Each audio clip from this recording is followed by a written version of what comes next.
Oke, Bapak-bapak, kita mulai pengajian malam hari ini. Assalamualaikum warahmatullahi wabarakatuh. Innal hamdalillah nahmadu wa nasta'inu wa nastaghfiruh wa na'udzu billahi min syururi anfusina wa min sayyiati a'malina. May yahdihillahu fala mudhillalah wa may yudhlil fala hadiyalah. Asyhadu an la ilaha illallah wa syarikalah wa asyhadu anna Muhammadar Rasulullah la nabiyya ba'da. Allahumma sholli ala Muhammad wa ala ali Muhammad. Alhamdulillahirabbil alamin. Puji syukur marilah senantiasa kita panjatkan kehadirat Allah Subhanahu wa taala ya, yang telah memberikan kita kesehatan dan juga kesempatan, alhamdulillah, di sela rintik hujan dan cuaca yang dingin ya, kita masih diberi keringanan langkah kita untuk bisa hadir memenuhi undangan dari PRM Bangunan 1 dalam rangka pengajian rutin malam Kamisan. Alhamdulillah sehat semua nggih Bapak-bapak. Alhamdulillah. Salam dan salawat semoga tetap curah pada junjungan kita Nabi Muhammad sallallahu alaihi wasallam, pada keluarga dan sahabatnya. Dan insyaallah nanti syafaatnya akan kita nanti di yaumul akhir. Bapak-bapak yang dirahmati Allah, seperti biasanya sebelum kajian malam hari ini kita mulai, insyaallah nanti kajian akan disampaikan Ustadz kita, Ustadz Yusuf Hanafiah, SPDI, MPD, dari dosen dari UAD. Alhamdulillah, beliau di tahun 2024 kemarin ya, ini memang kita jawil kemarin tuh dadaan gantikan Pak Warjani, dan alhamdulillah di tahun 2025 ini kita minta untuk bisa mengisi rutin kajian malam Kamisan. Alhamdulillah beliaunya bersedia. Matur nuwun Ustadz. Insyaallah bisa memberikan pencerahan kepada kita semua nanti. Amin. Baik, mari sebelum kajian malam hari ini kita mulai bersama-sama. Kita buka dengan membaca basmalah. Bismillahirrahmanirrahim. Oke, sebelum kajian dimulai, monggo kepada Ustadz Langgeng bisa memimpin untuk tilawah dan tadarus Quran. Insyaallah malam hari ini sudah sampai di surat Al-Baqarah ayat 222. Oke, monggo dibuka dulu yang bawa HP, atau barangkali yang tidak bawa HP ada mushaf Al-Quran di sana, monggo. 222 Al-Baqarah 222, monggo dipersilakan.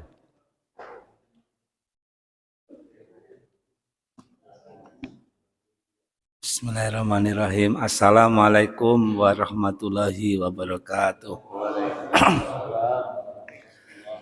Alhamdulillah, salatu wassalamu ala rasulillah wa ala nabiyyina Muhammadin wa ala alihi wa sahbihi ajma'in. Rabbi shrahli sadri wa yassirli amri wahlul 'uqdatam min lisani yafqahu qawli, amma ba'du. Mari kita buka surah Al-Baqarah ayat 222. A'udzu billahi minasy syaithanir rajim. A'udzu billahi minasy syaithanir rajim. Bismillahirrahmanirrahim. Bismillahirrahmanirrahim. Nisa'ukum harthul lakum. Nisa'ukum harthul lakum. Fa'tu harthukum anna syi'tum. Fa'tu harthakum anna syi'tum. Wa qaddimu li anfusikum. Wa qaddimu li anfusikum.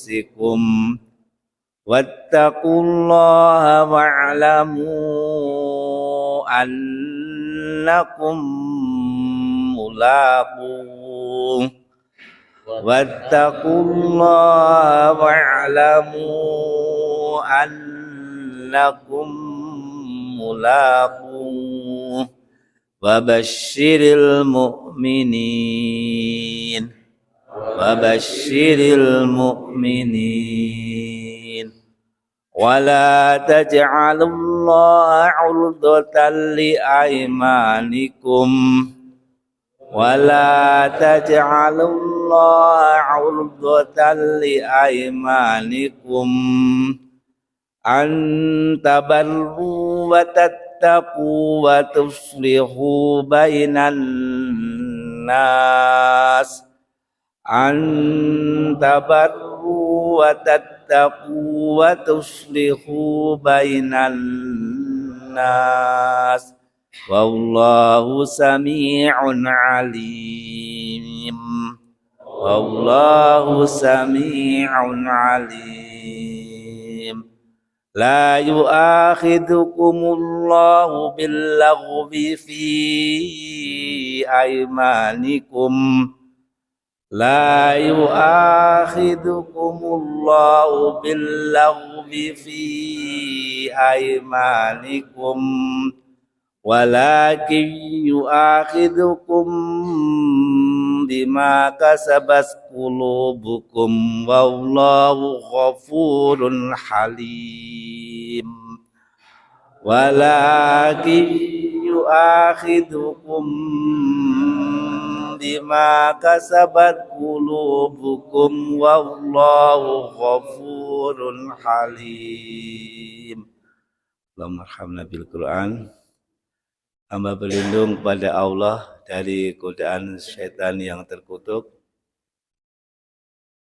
dengan menyebut nama Allah yang Maha Pengasih lagi Maha Penyayang.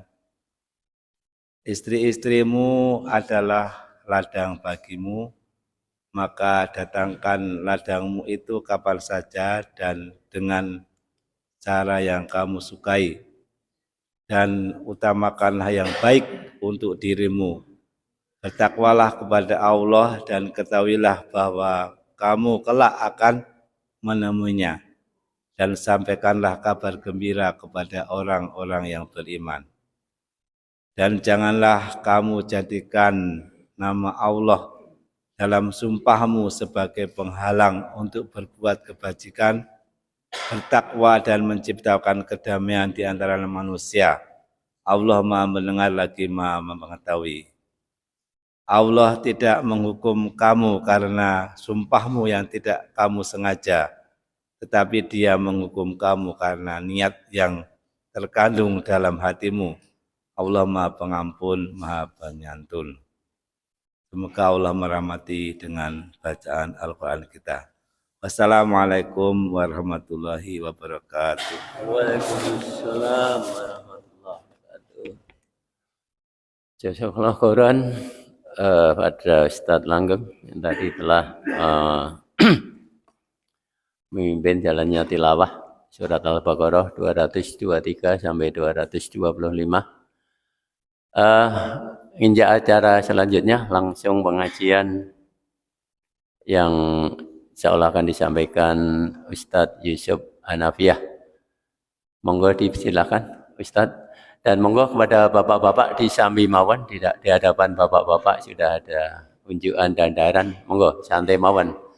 Insya Allah kajian kita nanti akan kita akhiri jam 9.21 dan dibuka kalau ada pertanyaan nanti dibuka sampai 15 menit. Jadi nanti jam 21.15 menit benar-benar sudah kita tutup. Mengaten nggih. Matur nuwun. Monggo disilakan.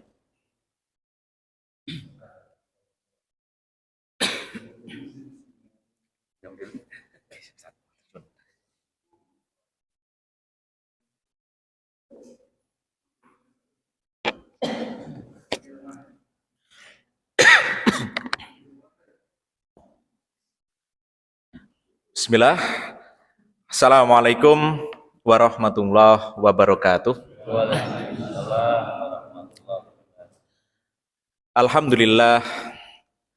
Alhamdulillahi rabbil alamin. Wa bihi nasta'inu ala umurid dunya waddin. Wassalatu wassalamu ala asrofil anbiya'i wal mursalin. Nabina wa syafi'ina wa habibina Muhammadin wa ala alihi wa ashabihi wa man sanna bi sunnatihi ila yaumiddin.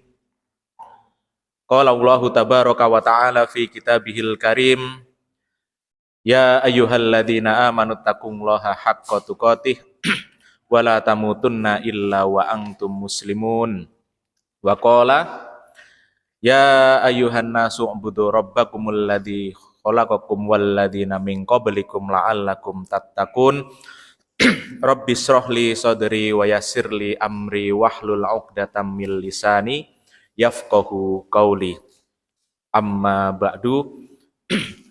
Bapak-bapak dari unsur pimpinan ranting Muhammadiyah Bangun Harjo 1, kemudian bapak-bapak, ibu-ibu wonten nggih Bapak? Wonten? Oh, mboten. Nggih.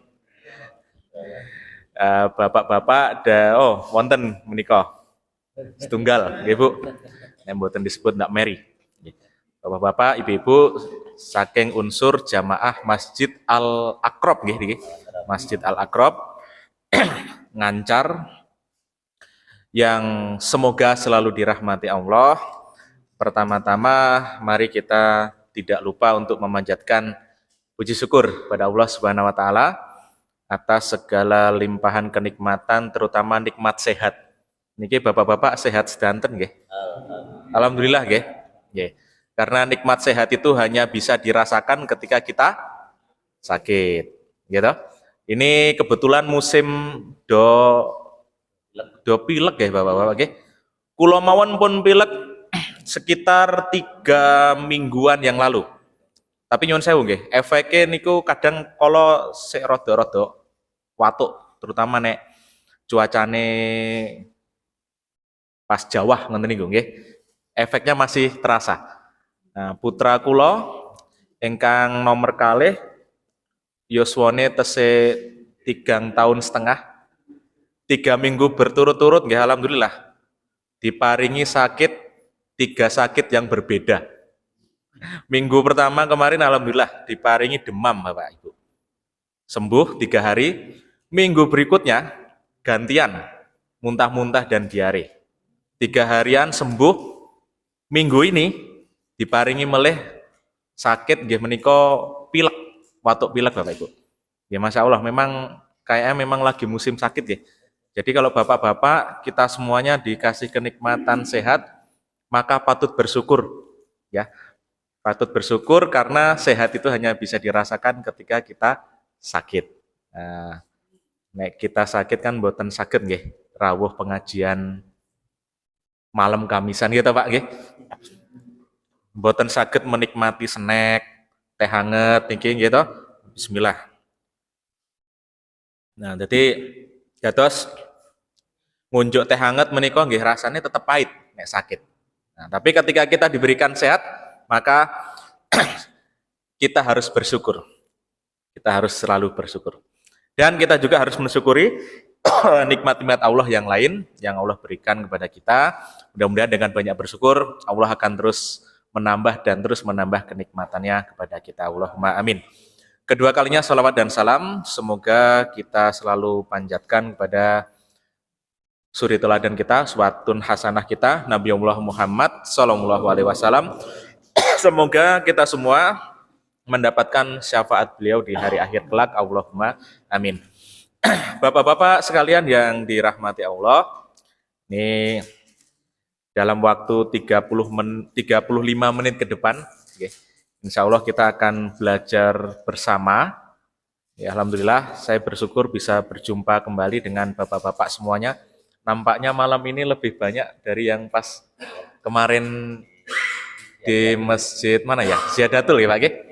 Alhamdulillah, mudah-mudahan semakin bertambah jamaahnya, semakin makmur masjidnya, semakin maju rantingnya, ya kira-kira seperti itu, ya. Amin. Oke, kita akan ngaji bersama malam hari ini, bapak-bapak sekalian, yaitu surat Ali Imran ayat yang ke-103. Allah Subhanahu wa taala berfirman, A'udzubillahi minasyaitonirrajim. Wa'tasimu bihablillahi jami'an wa la tafarraqu. Wadhkuru ni'matallahi 'alaikum id kuntum a'da'an fa'alafa baina qulubikum fa asbahtum bi ni'matihi ikhwana wa kuntum 'ala syafa hufratin minan nari fa anqadhakum minha kadzalika yubayyinullahu lakum ayatihi la'allakum tahtadun. Artinya, dan berpegang teguhlah kalian semuanya kepada tali Allah dan jangan bercerai-berai. Dan ingatlah nikmat Allah atas kalian ketika kalian dahulu saling bermusuhan, maka Allah mempersatukan hati kalian dan jadilah kalian semua orang-orang yang saling bersaudara. Dan tatkala kalian berada di tepi jurang api neraka, maka Allah menyelamatkan kalian daripadanya. Demikianlah Allah menerangkan ayat-ayatnya kepada kalian supaya kalian mendapatkan petunjuk. Ali Imran ayat 103. Oke, bapak-bapak sekalian yang dirahmati Allah, ayat ini adalah ayat yang memberikan kita pelajaran berharga, bapak-bapak sekalian, tentang pentingnya persatuan, tentang pentingnya ukhuwah Islamiyah. Nah, jadi kalau di negara kita itu ada semboyan Bhinneka Tunggal Ika, kemudian persatuan dan seterusnya, maka 1400 tahun yang lalu Allah telah menurunkan ayat yang intinya adalah ayat tentang persatuan. Nah, jadi Islam itu adalah agama yang menyeru kepada persatuan.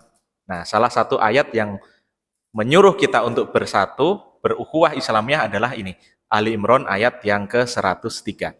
Nah, bapak-bapak sekalian, di awal ayat Allah berfirman, wa'tasimu bihablillah, dan berpegang teguhlah kalian semuanya pada tali Allah.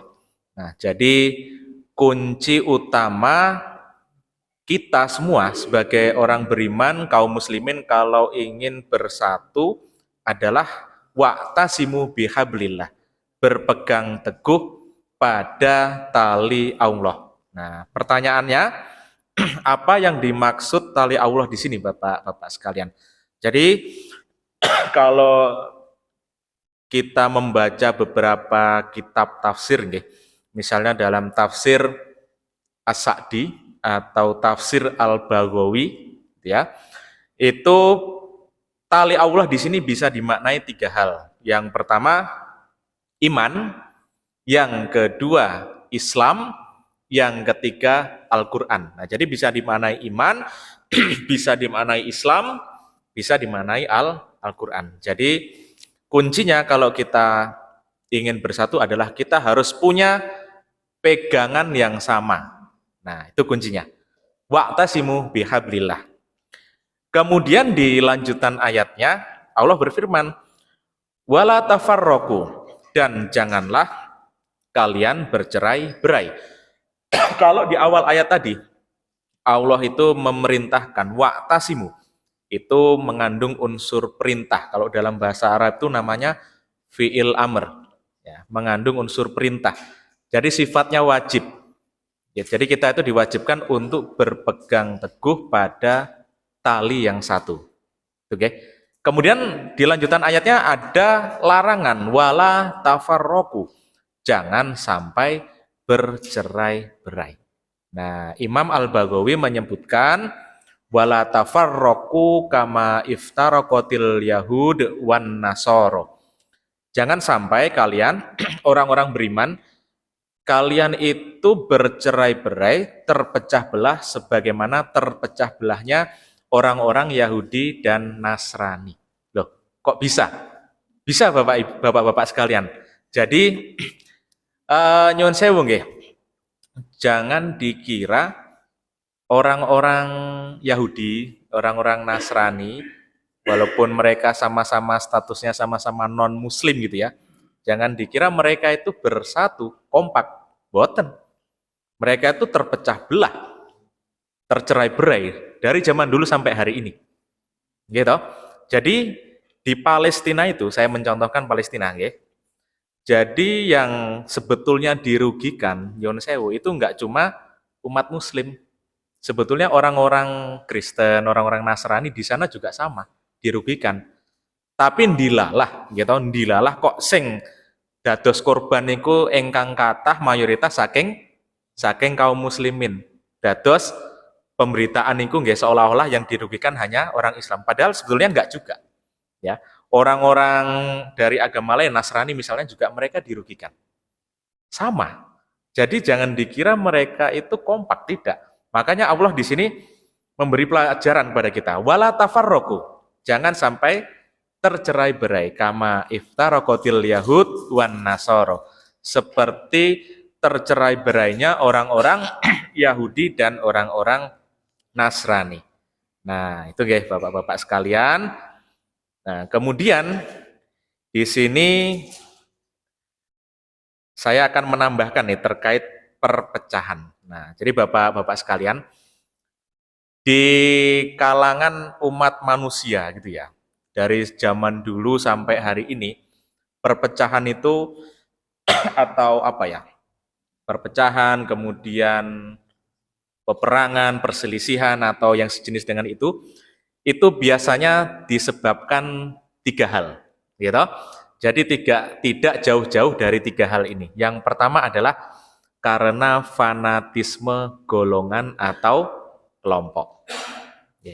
Dengan percaya mboten fanatisme golongan kelompok niku saged ndamel perpecahan. Nggih mboten Bapak.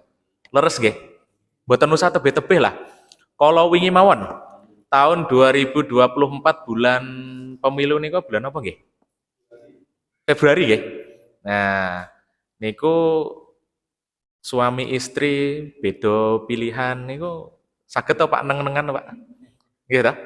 Bapak kali anak beda, bapaknya milih 01, anaknya 02, ibunya 03, saomah neng-nengan, itu saged lho niku. Saestu, gitu. Itu baru satu rumah. Nah, belum kalau nanti lingkupnya lebih besar. Lingkupnya 1 RT, 1 RW, sak pedukuhan. Gitu. Nang beda RW wae iso padu gara-gara beda golongan, beda partai misalnya. Beda pilihan, beda ormas juga bisa. Jadi macam-macam. Beda kelompok supporter juga sami, gitu Pak. Banyak kasusnya. Ya, tawuran antar supporter. Beda supporter, podo-podo Jogja meneh. Apa meneh Jogja kalih Solo. Nah, niku pun benten meleh niku ceritanya, gitu. Nah, jadi yang pertama penyebab orang itu bertikai, bercerai-berai itu karena fanatisme.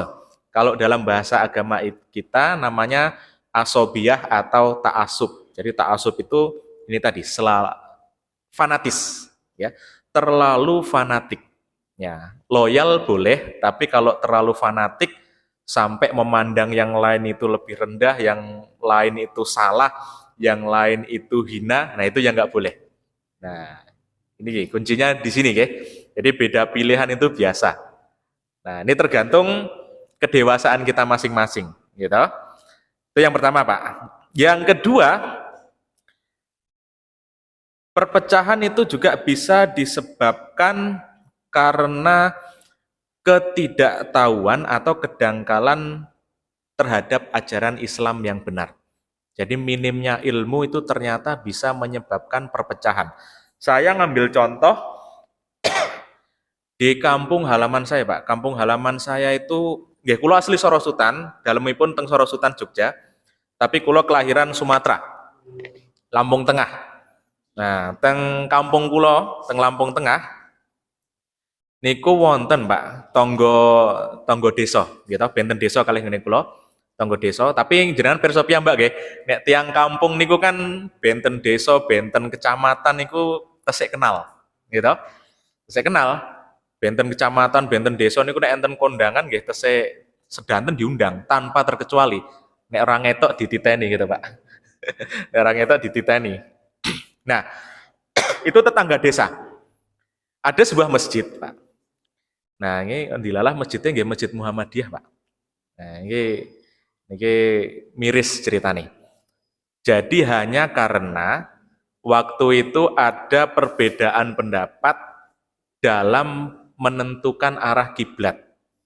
Ceritanya masjidnya niku dereng lurus kalih kiblat. Padahal masjidnya nggih hitungannya sae lah. Nggih luasnya kirang langkung sami kalih masjid niki, ming bedane ra ono asine ngoten mawon gitu. Nah niki kan pun full AC alhamdulillah. Nah, waktu itu ada rencana pengukuran ulang kiblat. Nah, ada kelompok yang setuju, ada kelompok yang menolak. Nah, engko nek diukur kiblatnya mencong-mencong, koyok Masjid Muhammadiyah wae. Padahal niku Masjid Muhammadiyah gitu. Gitu, koyok Masjidnya wong Muhammadiyah. Nah, di satu sisi yang mendukung, ya kita sholatnya selama ini ke Afrika, bukan ke Ka'bah. Maksudnya kiblatnya ke Afrika bukan ke Ka'bah. Debat, Pak. Debat, pokoknya perselisihan pendapat berkepanjangan. Sampai terakhir itu tahun 2013. Sudah terjadi agak lama ini ya, 2013. Akhirnya kelompok jamaah yang menolak pengukuran kiblat itu mutung. Gek nggawe masjid dhewe. Jarak masjid kalih masjid sadurunge namung 200 meter. Yo, kok yang dilalah sing jamaah sing kagol niki wonten salah setunggalipun ingkang tiyang sugih. Empun haji ping 5, Pak. Lah kok iso, Pak, haji ping 5 lah wong tuan tanah. Lahane ombo. Ya tiyang mriko umum lah nggih lahane ombo, enten lahan telo, sawit, kalian apa karet. Nah, juragan pokoke tuan tanah. Disponsori gawe masjid dhewe, Pak. Lucune Bapak-bapak, ingkang langkung lucu, ternyata seiring berjalannya waktu masjid yang pecah ini jamaahnya pecah lagi, Pak.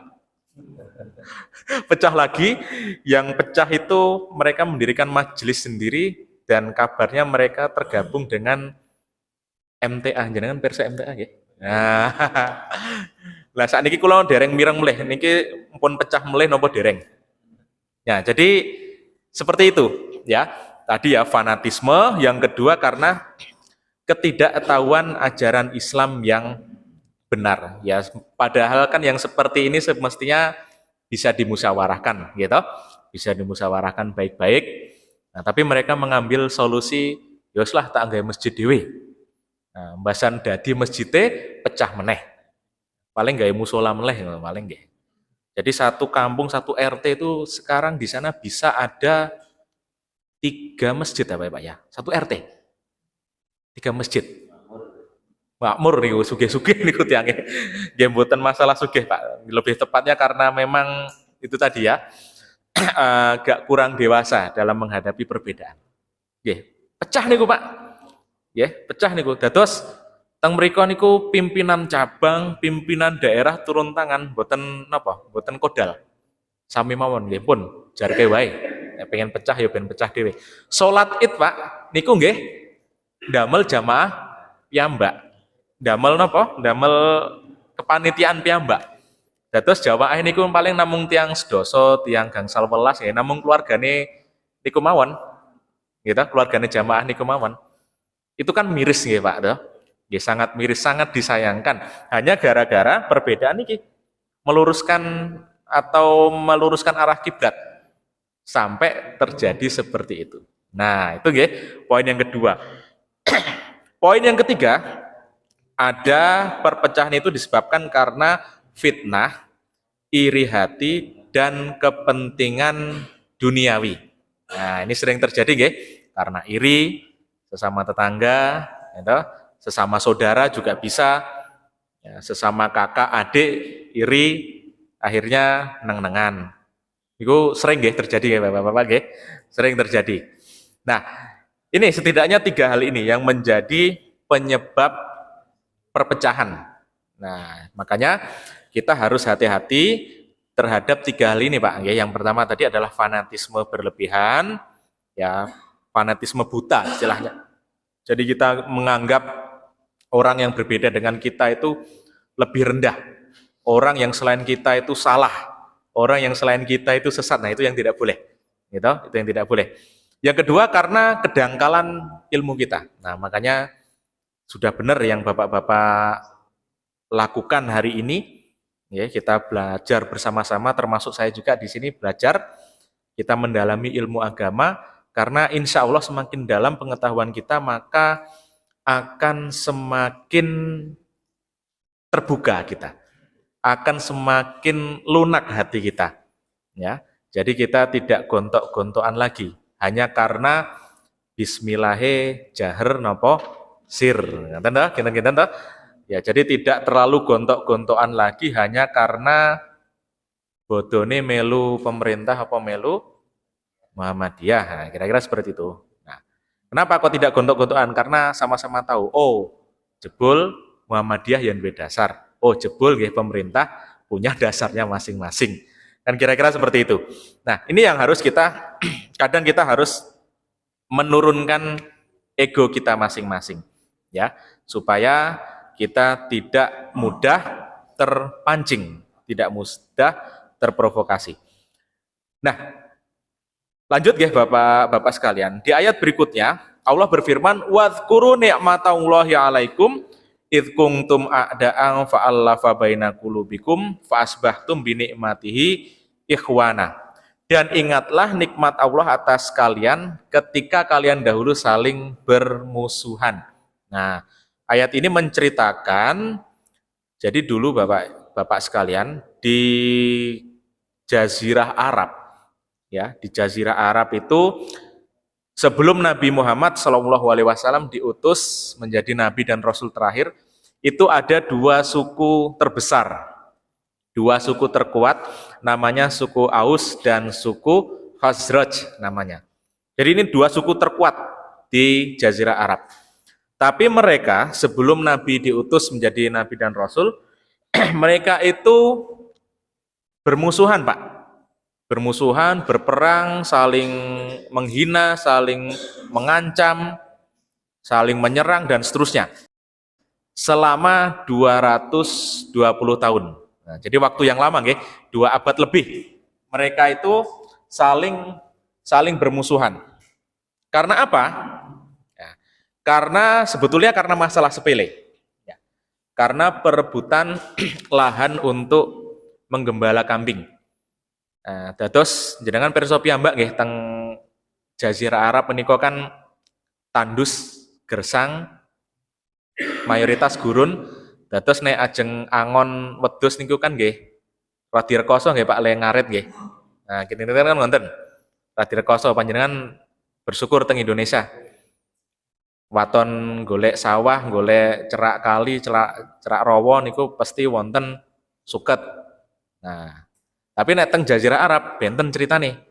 Dados lahan gembala menika nggih mungkin bisa dianggap sama berharganya dengan emas atau mungkin lebih berharga. Rebutan Pak lahan gembala. Gitu. Rebutan lahan gembala. Akhirnya apa? Terjadi pertikaian kecil. Ya, pertikaian kecil, lama-kelamaan pertikaiannya semakin besar dan berkepanjangan selama 220 tahun. Nah, ini waktu yang lama, Pak. Sehingga Ketika Rasulullah Shallallahu Alaihi Wasallam diutus menjadi nabi dan rasul terakhir, salah satu program kerjanya nabi. Nah, PRM menika kan wonten proker nggih Pak nggih. Ya. Nabi juga dulu ketika berdakwah juga punya proker, punya program kerja.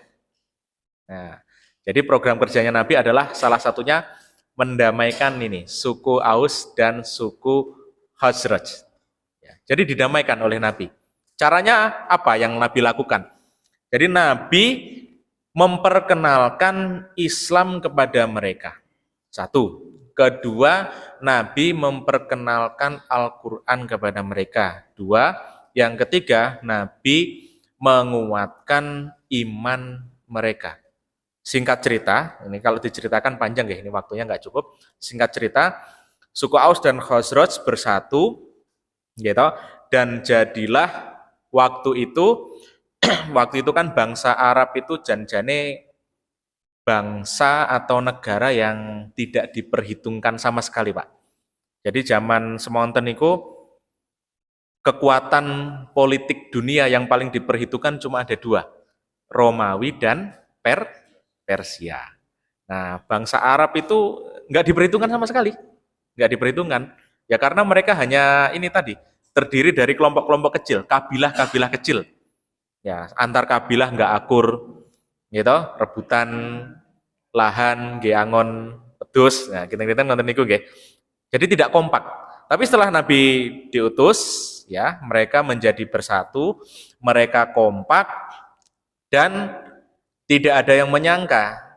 Hanya terpaut beberapa puluh tahun setelah Nabi wafat, mereka, ya, bangsa Arab dengan semangat Islam, semangat persatuan tadi, bisa mengalahkan Romawi, tahun berikutnya bisa mengalahkan Persia. Jadi Romawi dan Persia benar-benar hilang, ya, pada saat itu. Benar-benar bisa dikalahkan oleh umat Islam. Nah, sampai dakwah Islam itu bisa tersebar ke seluruh penjuru dunia sampai ke negara kita. Nah, itu semangatnya dari apa? Dari persatuan, Bapak-bapak. Jadi tidak bisa dibayangkan kalau waktu itu suku Aus dan Khazraj itu masih perang, masih gontok-gontokan, tasik padu, mboten saged, Bapak Ibu, Bapak-bapak, mboten saged bersatu. Dados kita, ya, kula lan panjenengan sami kedah bersyukur risalah Islam saged dugi teng Nusantara, sehingga kita semuanya saat ini bisa menjadi orang-orang yang menikmati nikmat Islam dan menikmati nikmat yang namanya nikmat iman. Nah, itu kita harus bersyukur juga para pendahulu kita, ya, terutama generasi Nabi, generasi para sahabat, itu orang-orang yang memang hebat, ya. Mereka bersatu dan bisa menyebarkan Islam sampai ke seluruh penjuru dunia. Kemudian saya lanjutkan Bapak-bapak sekalian, masih 10 menit. Saya akan menyampaikan makna berpegang pada tali Allah. Apa yang dimaksud dengan berpegang pada tali Allah? Tadi sudah disebutkan di awal, berpegang pada tali Allah itu bisa diartikan menjalankan ajaran Islam dengan sungguh-sungguh. Menjalankan ajaran Islam dengan sebenar-benarnya. Nah, niki kebetulan nggih sesuai nggih kalih spirite Muhammadiyah, menjalankan ajaran Islam dengan sebenar-benarnya. Nah, pertanyaannya, emang ada Pak yang menjalankan ajaran Islam nggak bener? Enten mboten Pak? Kathah nggih? Kathah mboten? Kathah. Nggih. Kula contoni mawon. Napa mengke lah nek panjenengan kondur saking mriki Mang Cobi buka-buka teng YouTube. Kula niku akhir-akhir niki Pak, nek buka YouTube niku sing muncul teng beranda. Beranda menika nggih, nek panjenengan buka YouTube halaman awal nika, biasanya kan wonten video-video ingkang dipun rekomendasikan. Ya, karena mungkin viral, karena mungkin banyak yang menonton. Nah, kula nek buka YouTube Pak, akhir-akhir niki sik muncul niku nyuwun sewu nggih, nyuwun sewu. Niku orang-orang yang amalannya nyeleneh-nyeleneh. Ya dari dulu zaman orang yang katanya bisa ngomong sama malaikat Gufron jenengan pirsa nggih. Mama Gufron niku saged basa malaikat, saged basa cacing, saged basa jin. Gitu? Nggih, wonten niku. Sampai akhir-akhir ini yang sering muncul itu nyun sewu Pak, ini nyun sewu sangat tinggi. Jadi orang-orang yang nyembah kuburan.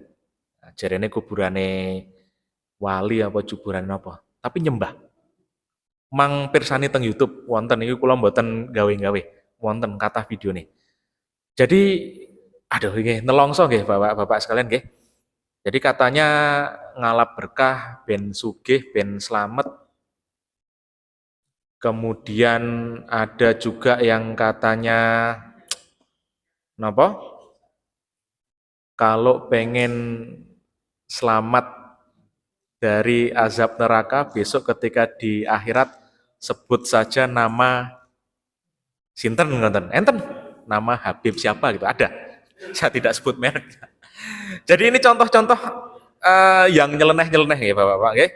Jadi yang seperti ini ya harus kita jauhi ya. Seperti ini harus kita jauhi ya harus kita apa? Harus kita luruskan juga. Gitu. Bahwa meminta itu ya hanya kepada Allah, tidak perlu menyembah-nyembah kuburan, tidak perlu menyembah orang yang sudah meninggal. Nah, kira-kira seperti itu. Jadi poinnya adalah kita menjalankan ajaran Islam dengan benar, gitu. Menjalankan ajaran Islam dengan benar dari semua aspek akidahnya, termasuk aspek ibadahnya.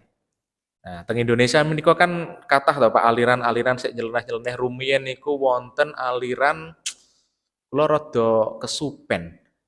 Ingkang napa? Aliran niku salat tapi bacaan doane di ngagem basa Indonesia utawi bahasa Jawa nggih wonten.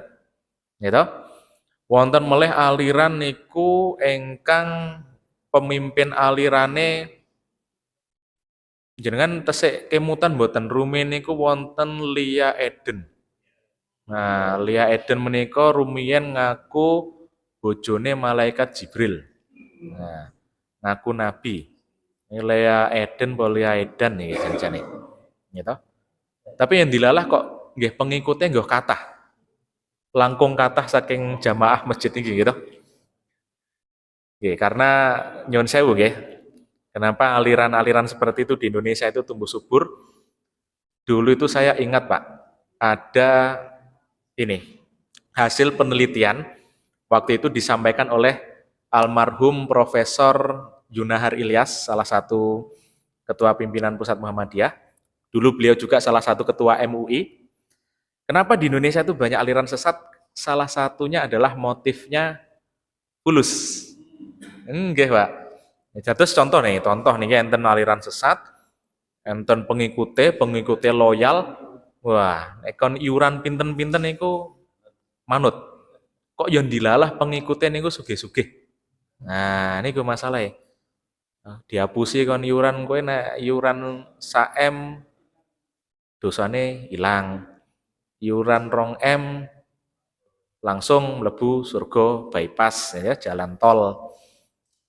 Iuran 3 M, nah begitu yang terjadi. Dan memang itu ternyata terbukti betul.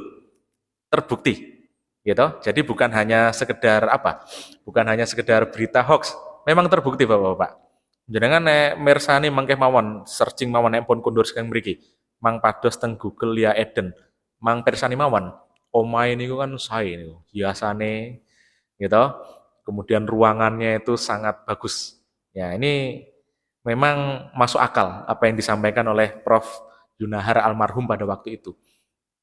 Nah, yang seperti ini bisa tumbuh subur di Indonesia. Ya, yang seperti ini tumbuh subur. Kalau di Malaysia kan mungkin sudah dilarang, ya, sudah dilarang keras. Tapi kalau di Indonesia, ya mungkin karena alasan kebebasan, karena alasan Bhinneka Tunggal Ika dan seterusnya, jo opo-opo dadi oleh. Nah, tapi ya bukan berarti yang begitu harus kita benarkan, toh Pak, nggih. Kita juga harus bisa membedakan mana yang ajaran Islam yang lurus, mana yang tidak. Nah, ini masalah yang pertama tadi. kita harus berpegang pada ajaran Allah, ajaran Islam dengan sungguh-sungguh dan dengan sebenar-benarnya. Itu yang pertama. Yang kedua, kita harus meningkatkan keimanan, Bapak-bapak sekalian. Jadi iman manusia biasa, saya, panjenengan itu kan kita manusia biasa, sanes nabi, sanes wali gitu, sami, kita manusia biasa, derajatnya di sisi Allah juga sama. Maka iman kita itu sebagai manusia biasa kadang naik, kadang turun. Itu biasa Bapak Ibu.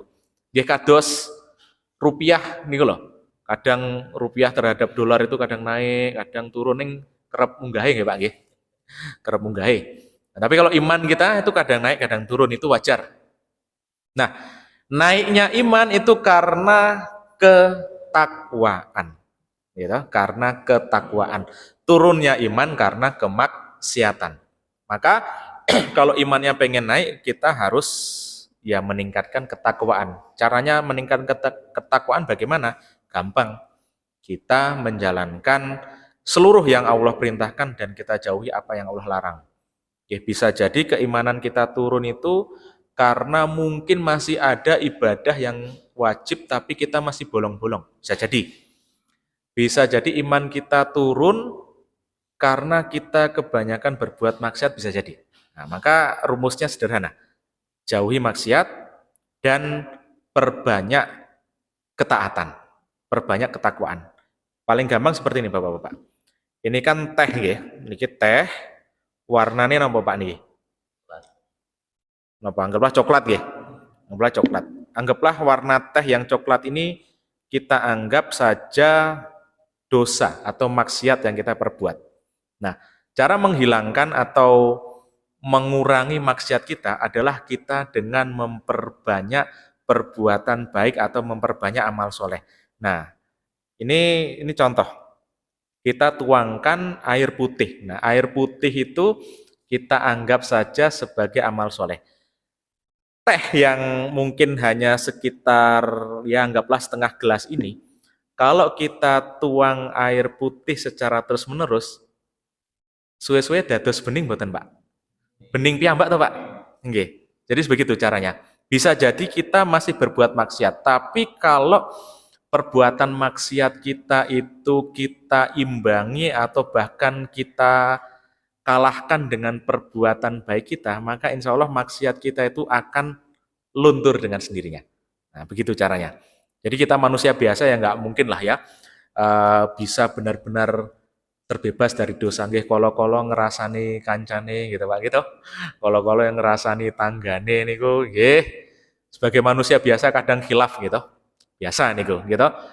Kolo-kolo yo ngapusi sithik-sithik ngoten niku nggih itu masih sering terjadi gitu. Tapi itu bisa kita hilangkan, bisa kita minimalisir dengan itu tadi. Ibaratnya ini teh berwarna coklat setengah gelas, kita tuang dengan satu gayung air putih, nah nanti lama-lama teh ini akan bening. Nah, kira-kira seperti itu ilustrasinya. Oke? Itu yang kedua. Yang ketiga Bapak-bapak sekalian, kalau kita ingin bersatu atau memperkuat ukhuwah Islamiyah, kuncinya adalah dengan kita mengamalkan Al-Quran dengan sebaik-baiknya. Nah, jadi Al-Quran itu tidak cukup hanya kita baca saja. Tadi sudah bagus kita tadarus dulu, nggih. Bahkan dibacakan artinya, alhamdulillah sangat bagus. Tapi akan lebih bagus lagi kalau kita benar-benar kita amalkan dalam kehidupan sehari-hari. Gitu. Membaca Al-Quran itu pahalanya jelas, nggih Pak. Hitungannya per huruf. Satu huruf hitungannya pinten pahala Pak? Sedoso, gitu. Dados nek panjenengan maos alif lam mim mawon niku pahalane sampun tigang dosa. Jenengan maos surat paling pendek teng Al-Qur'an, surat napa? Al-Kautsar. Enten pinten huruf Pak surat Al-Kautsar? Nah, kula pun nate ngitung. Surat terpendek di Al-Qur'an Al-Kautsar menika wonten 44 huruf. Nah, dados nek panjenengan maos surat Al-Kautsar 44 dikali 10. Pinten pahalane? 440. Napa melih lek maos surat Al-Baqarah, napa melih nek maos sak juz telung juz, syukur-syukur khatam. Nah, kalau satu Al-Qur'an saya nggak sempat ngitung Pak berapa huruf Pak. Gitu, kesel. Gitu. Jadi intinya hitungan pahala membaca Al-Qur'an itu satu huruf atau per huruf. Bagus. Tapi lebih bagus lagi kalau Al-Qur'an benar-benar menjadi jalan atau pedoman hidup kita dan kita amalkan dalam kehidupan sehari-hari. Jadi seperti yang disebutkan di awal ayat tadi nggih Bapak-bapak sekalian, kuncinya adalah wa'tasimu bihablillah, dan berpegang teguhlah pada tali Allah. Ya, kita bermasyarakat, kita berbangsa, bernegara, kita berorganisasi, ya harus punya pegangan yang satu. Ya, harus punya apa istilahnya ya? Pedoman yang sama. Karena kalau pedomannya beda-beda nanti repot. Pasti akan rawan terjadi yang namanya perpecahan. Kuncinya itu tadi, mengamalkan Islam dengan sebenar-benarnya, kedua meningkatkan terus keimanan, yang ketiga mengamalkan Al-Qur'an dalam kehidupan sehari-hari. Niki wedalipun sampun 21 lebih 2 ya Pak nggih. Saya tidak mau korupsi waktu terlalu banyak gitu Bapak Ibu, Bapak-bapak. Jadi sekian dulu yang bisa disampaikan, barangkali nanti ada pertanyaan, lebih bagus lagi kalau tidak ada pertanyaan. Cekap semanten ingkang kawula matur, iwak sepat dimasak santen, kathah lepat nyuwun pangapunten. Pagi-pagi dibangun tapan, sorenya dipengasih. Cukup sekian, terima kasih. Assalamualaikum warahmatullahi wabarakatuh.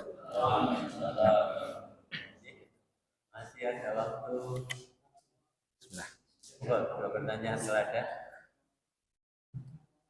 Walaupun tadi Pak Ustaz nyampaikan lebih baik tidak ada pertanyaan. Tapi kalau ada pertanyaan silakan. Oke. Monggo Pak. Tadi menerangkan salah satu kita Quran ada yang tersirat, ada yang kemudian tidak khusus juga. Saya orang lupa baca. Padahal sebenarnya yang jebol itu utama. Kita tahu jebol itu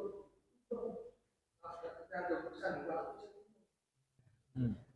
Nah, kebetulan alhamdulillah kita itu orang Indonesia dalam pembukaan di 19 ketok privat berkat rahmat Allah. Nggih.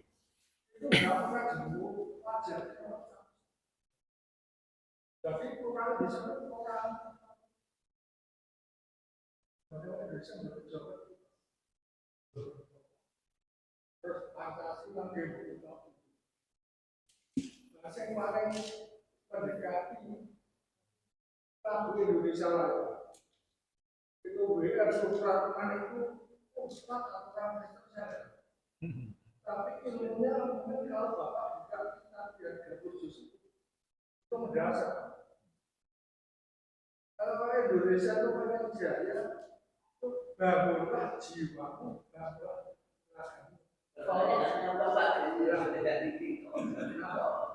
Yang mengakukan saya terlambat dan suka di Assalamualaikum warahmatullahi wabarakatuh.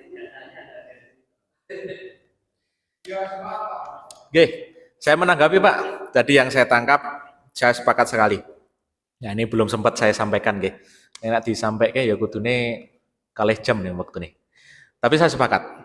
Yang disampaikan dalam UUD 1945 tadi ya, berkat rahmat Tuhan, rahmat Allah, ya. Kemudian Pancasila itu semuanya identik dengan Islam, gitu. Ketuhanan yang Maha Esa. Soekarno menafsirkan sila pertama itu sebagai tauhid. Saya itu Pak, Soekarno menafsirkan sila pertama itu tauhid. Nah, niku teng YouTube kata. Wonten. Gitu. Yang kedua, persatuan. Gitu.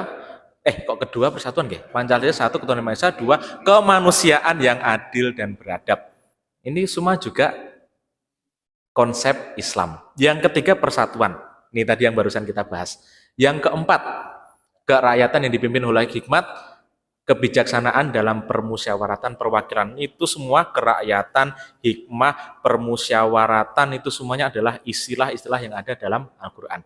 Yang kelima, keadilan sosial bagi seluruh rakyat Indonesia. Adil itu adalah konsep yang ada dalam Al-Quran. Nah, maka saya sepakat dengan yang disampaikan Bapak tadi, ya seharusnya dengan kita mengamalkan Pancasila dengan baik dan benar saja, semestinya ya itu sudah Islam banget lah, kira-kira seperti itu nggih Pak nggih. Kira-kira seperti itu. Nah, karena tadi sepertinya tidak ada pertanyaan, ini saya menanggapi saja. Menanggapi saja. Matur suwun Pak. Monggo kalau masih ada. Satu lagi. Lebih bagus kalau nggak ada.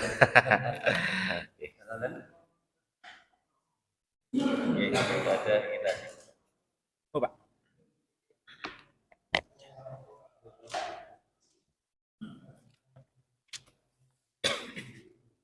Udah nggak ada nggih?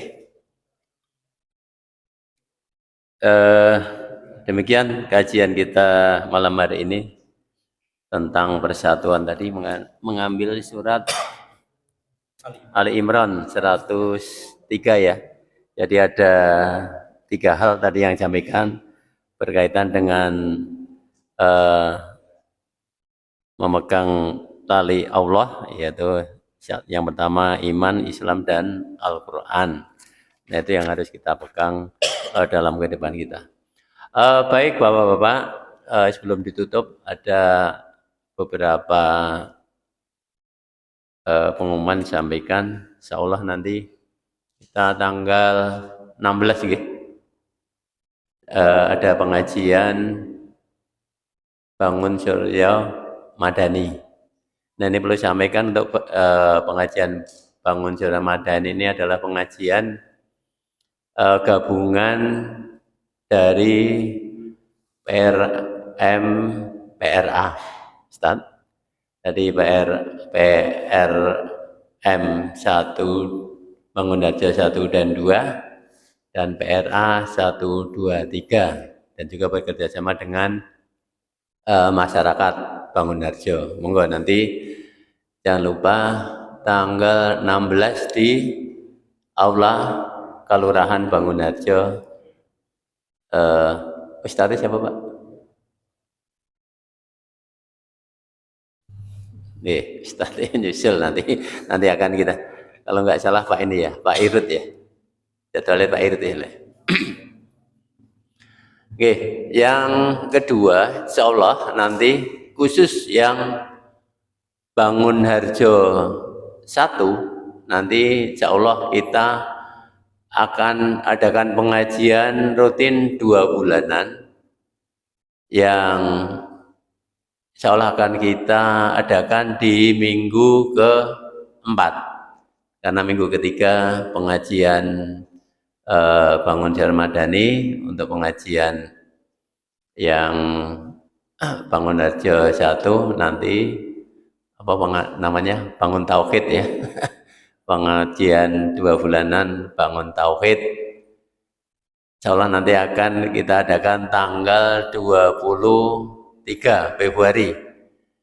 Nah, nanti agendanya ada beberapa agenda di pengajian itu. Yang pertama, Song-song Ramadan bersama. Itu. Yang kedua, pengajian. Insya Allah kita nanti di pengajian Song-song itu mudah-mudahan nanti mohon doanya kita bisa bagi-bagi sesuatu kepada jamaah kita. Ya entah apa nanti bentuknya apa. Yang penting bisa bermanfaat bagi jamaah kita semua. Dan yang ketiga, insya Allah nanti kita juga akan penggalangan donasi, karena rencananya yang seharusnya diadakan di Masjid Al-Aqrab ini, karena ini pengajiannya kita punya 3 agenda, jadi nanti insya Allah pengajiannya akan dipindahkan di Masjid Nurul Hujat dulu. Ngaten nggih Pak Ibnu nggih. Insya Allah nggih. Ya. Untuk ustadznya, jadi kemarin kita minta bantuan Mas Yosi, Pak Ketua, untuk menghubungi Pak Sauki. Ya. Ternyata Pak Sauki di bulan Februari ini lagi sibuk-sibuknya rapat ya di Jakarta, sehingga untuk Pak Sauki insya Allah baru bisa setelah Ramadan. Monggo nanti dari masjid yang mau ngundang Pak Sauki, insya Allah nanti Pak Sauki di bulan Maret itu kebetulan turun daerah atau reses, masa reses 40 hari di Jogja, barangkali bisa kita kita undang, baik nanti di PRM maupun di PCMG Pak Wani. Monggo. Baik, barangkali itu 2 pengumuman yang disampaikan.